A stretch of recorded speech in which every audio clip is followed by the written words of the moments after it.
Assalamualaikum warahmatullahi wabarakatuh. Perkenalkan, nama saya Muhammad Nur Zamzami dari kelas HKI 4E.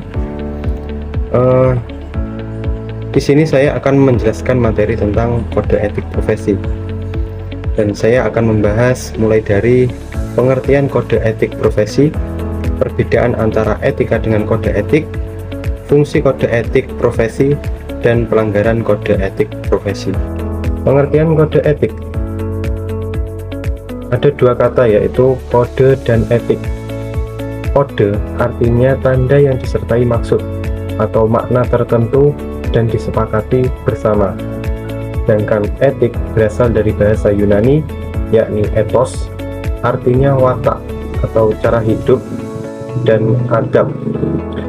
Di dalam Kamus Besar Bahasa Indonesia atau KBBI juga mencatat pengertian kode etik sebagai norma dan asas yang diterima oleh kelompok tertentu sebagai landasan dan tingkah laku. Jadi bisa disimpulkan bahwa kode etik profesi merupakan rangkaian peraturan yang berisi apa yang boleh dan tidak boleh dilakukan oleh seseorang dalam menjalankan profesinya. Perbedaan antara etika dengan kode etik. Etika dan kode etik memiliki makna yang berbeda. Di sini saya sudah buatkan tabel perbedaan antara etika dengan kode etik. Etika adalah sistem nilai moral yang dimiliki oleh individu atau kelompok. Etika berfokus pada prinsip-prinsip dasar tentang apa yang dianggap baik dan buruk. Lalu etika juga bersifat internal dan normatif, artinya berasal dari dalam diri individu dan memberikan standar perilaku yang ideal.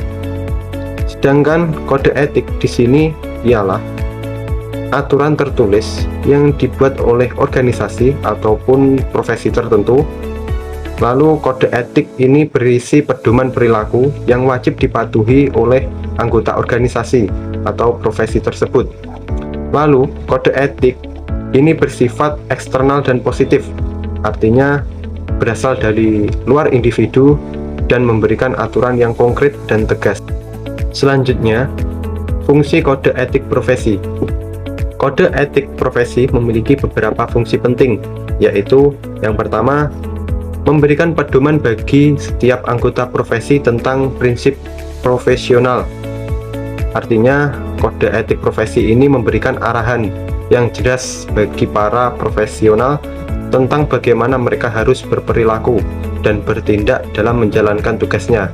Hal ini membantu mereka untuk tetap berada di jalur yang benar dan menghindari pelanggaran dari etika. Yang kedua, melindungi masyarakat dari praktek profesional yang tidak etis. Jadi, kode etik profesi ini juga berfungsi sebagai standar minimum yang harus dipatuhi oleh para profesional. Dengan adanya kode etik, masyarakat dapat terhindar dari praktek profesional yang tidak etis, seperti penipuan, kecurangan, ataupun malpraktik. Dan yang ketiga adalah meningkatkan kepercayaan masyarakat terhadap profesi. Ketika masyarakat melihat bahwa para profesional menjunjung tinggi kode etik profesinya, maka mereka juga akan lebih percaya dan yakin untuk menggunakan jasa para profesional tersebut. Hal ini tentu akan berdampak positif pada reputasi profesi secara keseluruhan.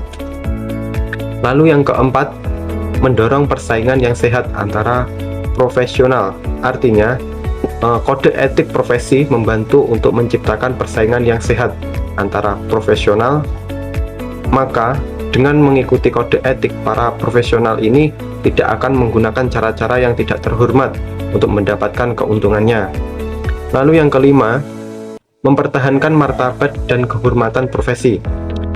Yang dimaksud di sini adalah kode etik profesi juga membantu untuk menjaga martabat dan kehormatan profesi. Ketika para profesional berperilaku secara etis, mereka akan menjunjung tinggi nama baik profesinya dan mendapatkan rasa hormat dari masyarakat. Yang terakhir adalah pelanggaran kode etik profesi. Pelanggaran kode etik profesi dapat terjadi dalam berbagai bentuk. Yang pertama, melakukan tindakan yang merugikan klien atau masyarakat, seperti berbohong ataupun menipu klien. Yang kedua, melanggar kerahasiaan klien. Ketiga, bersaing secara tidak sehat dengan profesi lain. Dan yang keempat, melakukan tindakan yang dapat membahayakan kesehatan atau keselamatan klien. Lalu, ketika terjadi pelanggaran kode etik profesi, akan ada sanksi yang diberikan kepada pelanggar. Sanksi tersebut dapat berupa teguran lisan, teguran tertulis, denda, pencabutan izin praktik, hingga pemecatan dari keanggotaan profesi. Sanksi yang diberikan bertujuan untuk mendidik pelanggar agar tidak mengulangi kesalahannya dan mencegah profesi lain dari melakukan pelanggaran yang sama dan melindungi masyarakat dari praktik profesional yang tidak etis. Baik, terima kasih. Itu saja yang dapat saya sampaikan. Bila ada kurang lebihnya saya mohon maaf. Wassalamualaikum warahmatullahi wabarakatuh.